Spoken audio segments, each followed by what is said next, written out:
Let's get started with our first big news. Robert Whittaker wants to rematch Dricus Du Plessis for the belt. Yes, you heard that right. Robert Whittaker versus Reinier de Ridder headlines UFC Abu Dhabi this weekend.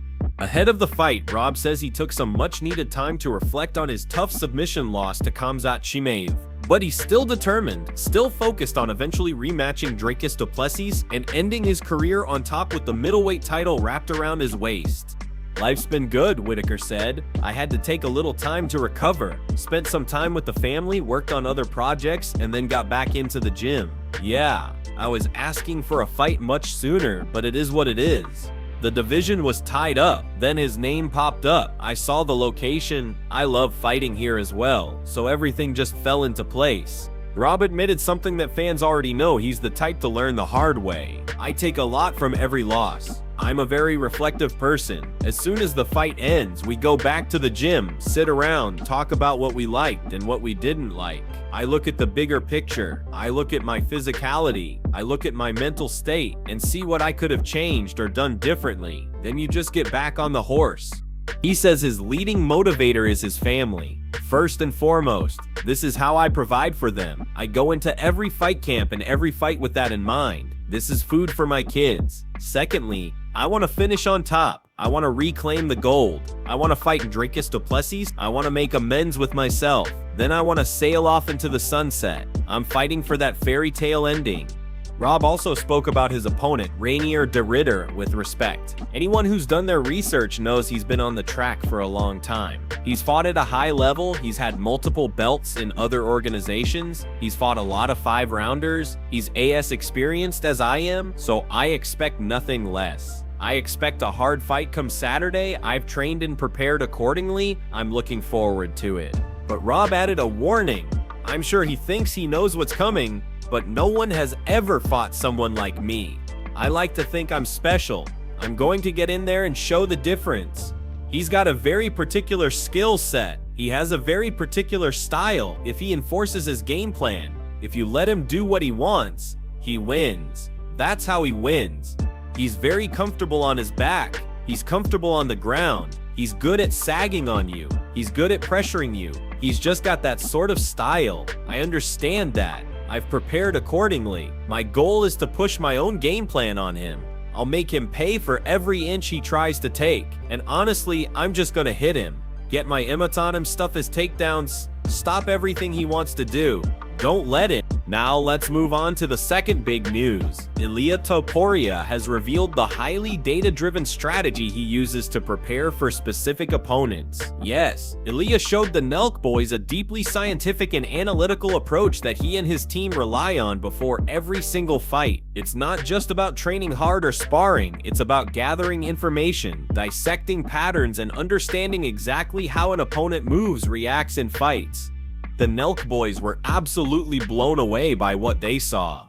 Wait, what is this? This is like how many low kicks he throws? How many low kicks with the left, with the right? How many middle kicks? Wow, you might have to come see this, they said, completely shocked by the depth of his preparation. Ilia literally has a detailed chart of every single strike an opponent has ever thrown. We're talking about every detail: how many jabs, how many body shots, how many leg kicks, how often they use their right hand versus their left, where in the octagon they throw the most strikes, where they're the most dangerous. Everything is mapped out. Ilia explained it very clearly. He gives me the resume of all his fights, all the punches he throws, everything he does, and in which place in the octagon he feels the most comfortable, why he chooses more punches in certain areas. We have numbers. The corner of the octagon is number 1, the middle is number 2, this place is number 3. So we see in all his fights where the spot is that he feels the most comfortable. So I'm not going to give you the chance to be there. I'm going to fight for that place. I'm going to put you in a spot where you don't feel comfortable, where you don't know how to fight. This isn't just theory, it's practical, and it's effective. Ilia literally removes an opponent's comfort zone. He doesn't just go in and brawl, he takes away the space where they shine the most. He forces them into positions where their usual moves don't work, where they're second-guessing themselves, and where they start making mistakes. Analytically, Ilia believes the numbers never lie. If we go to the numbers, there's no way he can beat you. I don't think like I'm fighting whoever, Charles for example. I think like we are the team of Charles and we're analyzing what Charles would do against Ilia. We think from their perspective. What would they try? Where would they go? And how do we shut it down before it even starts? That's what makes this approach so amazing. The first thing they always think is, what are the weaknesses? What have we seen? Where is the gap? They analyze everything, not just from their own side, but from the opponent's perspective. It's like playing chess, thinking 5 moves ahead and making sure your opponent never even gets to play their best game. This is why Ilia Topuria is such a nightmare to prepare for. He studies you before you even think about studying him. Before moving to the next news, we have one quick request for you. We're constantly working on improving our content to earn your love and support, and that's why we truly appreciate it if you could take just a moment to leave a like on this video, subscribe to the channel, and hit the bell icon so you never miss an update. Your support really helps us grow and bring you even better content every single time. And of course, don't forget to leave your opinion in the comments. Let us know what you think we should improve next. Your feedback means a lot to us and we're always listening. Now let's move on to another big news story. Israel Adesanya is once again making headlines, claiming Shawn Strickland doesn't want to fight him. Yes, Israel says Shawn simply doesn't want a rematch, despite beating Izzy for the middleweight title back in 2023.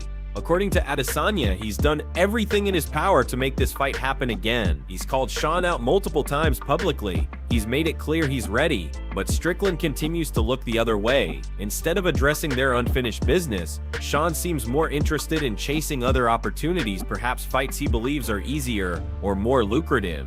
Speaking of which, I've called this dude out, Izzy said, with obvious frustration in his voice. How many times have I called him out? Seriously, how many times? I've been out here, I've been vocal, I've been clear. Yeah, but now he wants to fight Belal. Why? What has he said no to? He's never said anything. He just stays quiet. He doesn't respond. Adesanya made it very clear that this isn't about chasing hype or money. For him, it's about closure. It's about correcting what he sees as an incomplete story. But again, I mean, it's easy money. Come on, you beat me once. Do it again, it's easy money. It'll be fine. Look, if you beat me, we shoot a fair one. That's it.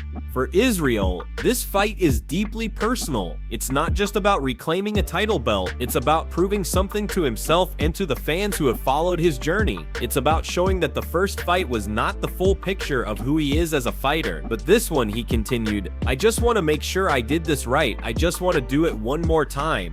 Just like, okay, you beat me, cool. If he wants a third one, will. But yeah, regardless, I don't mind. I just want to fight, that's all. He paused for a moment before leaning into the camera and emphasizing again, come on, man. It's easy money. Come on. To Izzy, Shawn Strickland is avoiding the rematch because deep down, he knows that lightning might not strike twice. Beating Adesanya once is one thing, but doing it again after Izzy has had time to reflect, adjust, and improve, that's a completely different challenge, and perhaps Strickland isn't as confident about running it back under those circumstances. For Israel Adesanya, this is about much more than the championship. It's about taking back his narrative. The middleweight division may have moved on, but Izzy hasn't. He wants that rematch to erase all doubts, silence the critics, and remind the world that he is still one of the best fighters on the planet. But according to Izzy, Shawn Strickland would rather take a different path. He's calling out other names, looking for different fights, perhaps ones that feel safer or easier to win, while ignoring the one that actually makes the most sense in the eyes of the fans and the sport. Adesanya's message couldn't be clearer. Stop dodging, stop stalling, and step back into the cage. If it was truly easy money, then prove it. Do it again. Show the world that the first win wasn't just a perfect night or a one-off scenario.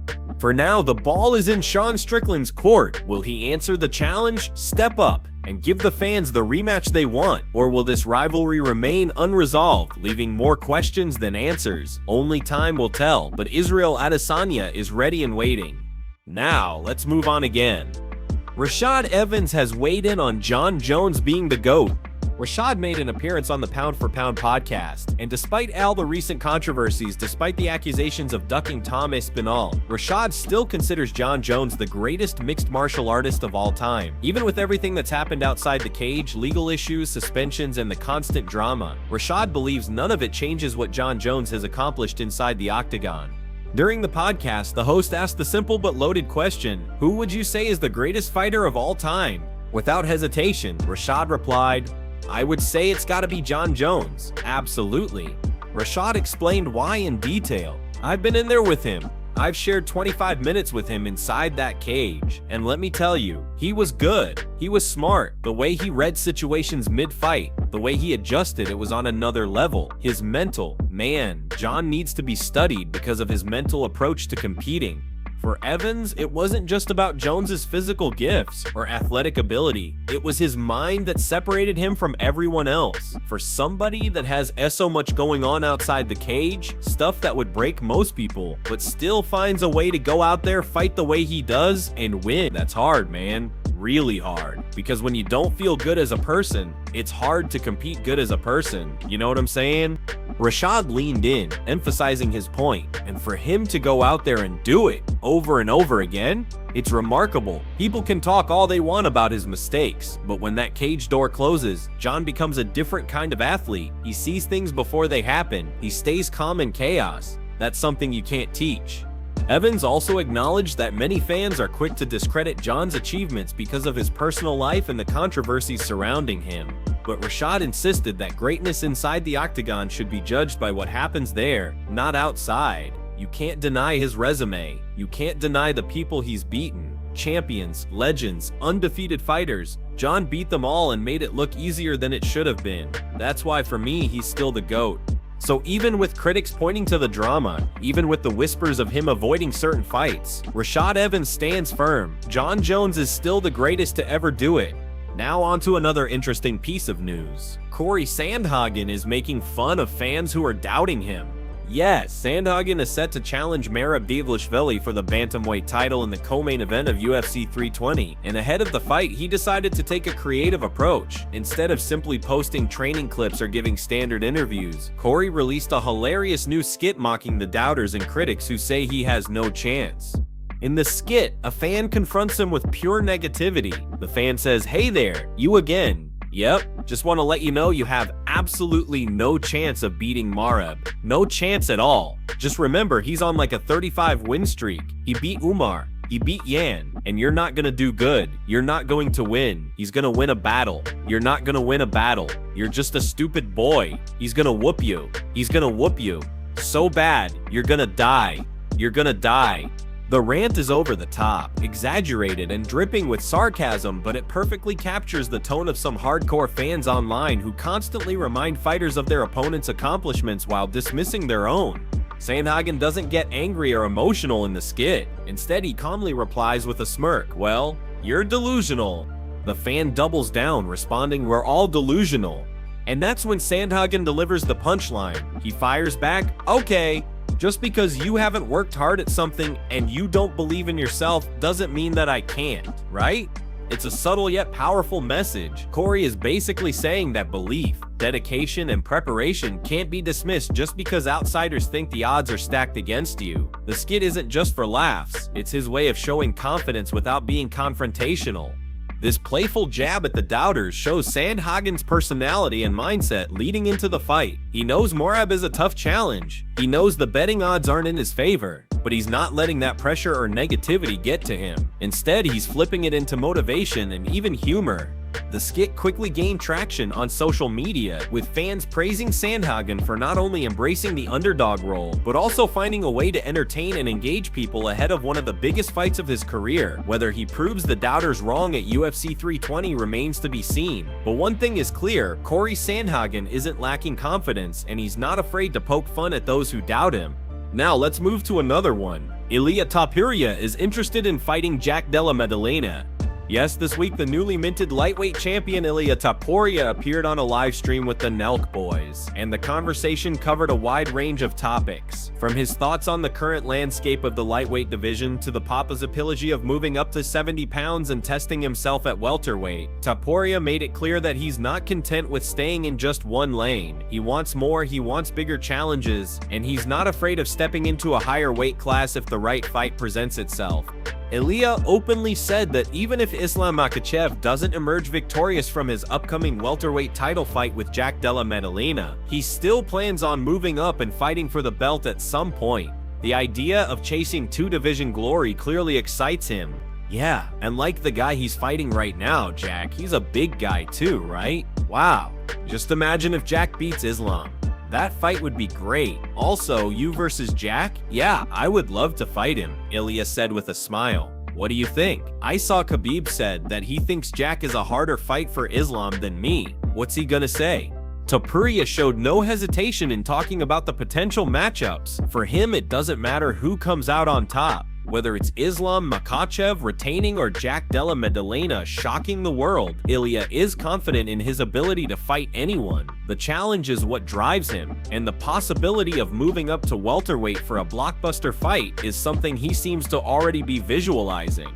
Despite all of this welterweight talk, Topuria made it clear that he still has unfinished business at lightweight. He even mentioned that he'd like to throw down with Makhachev specifically, ideally on the UFC's rumored White House card next summer. I would love to fight in front of the United States of America, he said. We'll see what happens. With him, it doesn't matter what weight we fight at. I just want that fight. It's one that excites me. Of course, Ilia also touched on his first lightweight title defense. Right now, he believes the UFC is going to push for either Justin Gaethje or Paddy Pimblett to get the first crack at his belt. I think they're going to try to push for Justin, this is what I think. Or maybe Paddy, he's not even in the conversation, but you never know, he added with a bit of uncertainty. So there you have it. Ilia Topuria is already looking beyond one division, thinking ahead and aiming for bigger opportunities, huge fights, huge drama, and lots more to come.